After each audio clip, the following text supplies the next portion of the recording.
High, আজকে আবার একটা নতুন ব্লগে আমরা চলে এলাম।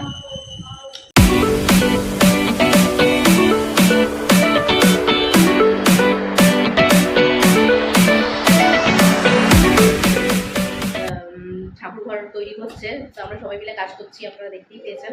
তো ফাইনালি আমাদের ঠাকুরঘর আজকে রেডি হয়ে গেছে। তো আজকে সেটা প্রতিষ্ঠা করছি আমরা। সেই শিব আমাদের শিব প্রতিষ্ঠা হচ্ছে। আর আমাদের বাড়ির যে লক্ষ্মী ঠাকুর, এমনিতে আমার শ্বশুরবাড়ির নিয়ম হচ্ছে কলা গাছে পুজো দেওয়া, কলা গাছের লক্ষ্মী মানে কলাবউ যেটাকে বলে। তো কলাবউ তো হবেই, এছাড়া লক্ষ্মী ঠাকুর হয়। তো লক্ষ্মী ঠাকুরের প্রতিষ্ঠা হলো আজকে, তো সেটা দেখাবো তোমাদের, তোমরা দেখো। আর আমি কেমন সেরেছি আমাকে এটা জানিও। একে তো শরীর খুব খারাপ, তার মধ্যে একটু সাজগোজ করেছি। শাড়ি তো পরি না, পরা হয় না অ্যাকচুয়ালি, এই কারণে মানে বুঝতেই পারছেন চোখ নিয়ে বসে আসবো।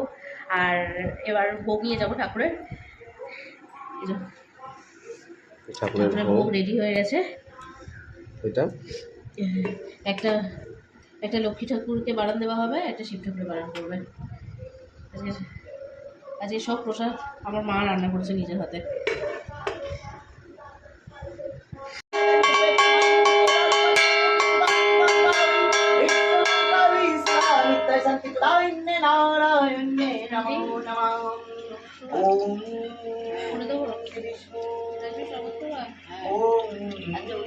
মহানি সেজে বুঝে বসে আছে। দাঁড়ান মহানির শরীরটা খুব খারাপ, কাটতে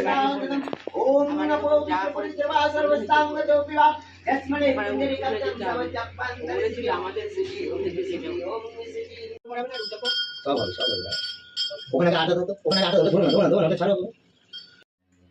একটা মালা পরিয়ে নিয়ে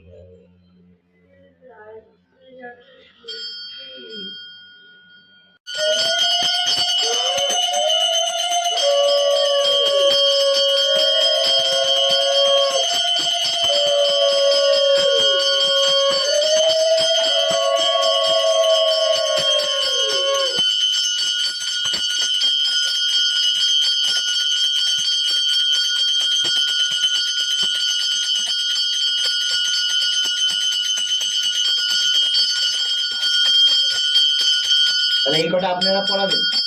ছোট্ট একটা আছে না, এই তো নন্দী মহারাজ। হ্যাঁ, এইগুলো আপনারা পড়াবেন তো? শোনো, এইবারে বিল্লপত্রের মালাটা আগে পড়াও। 108টা বিলপাতার মালা করেছি।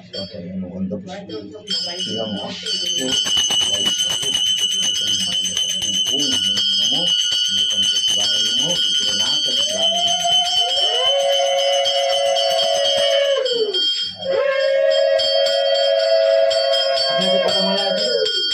একটা, দুটো, তিনটে। একটা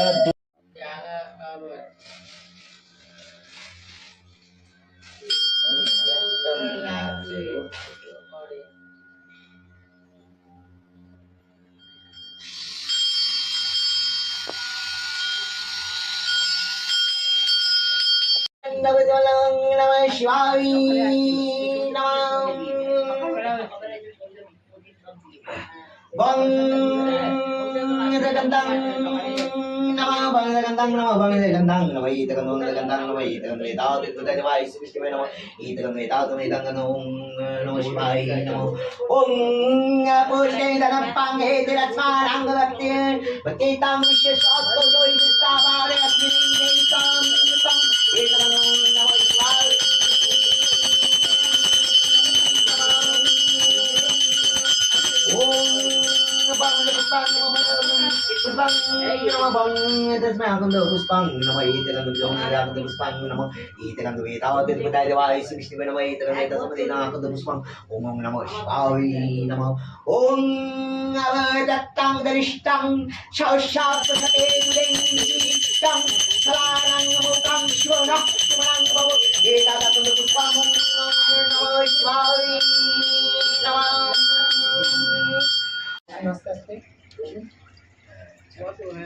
ঠাকুরের ভোগ আনা হলো এখন। এবার আপনি একটা করে খানা রাখেন। ছেড়ে দেবো? ছাড়ছি কিন্তু। এইবারে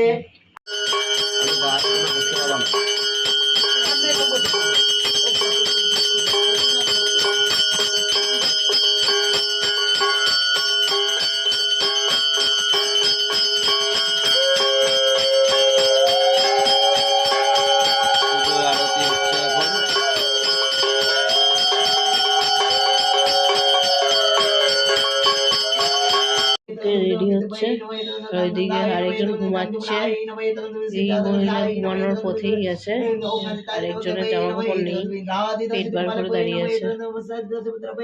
কি অবস্থা ভেবে দেখুন। যোগ্য স্টার্ট হচ্ছে তোমাদের।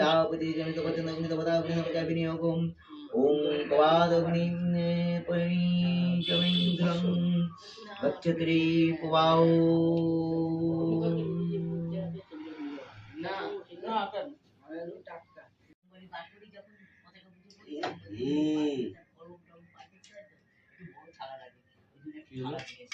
শান্তির জল দেওয়া হচ্ছে। শান্তি ওম শান্তি ওম শান্তি ওম শান্তি। যজ্ঞ শেষ।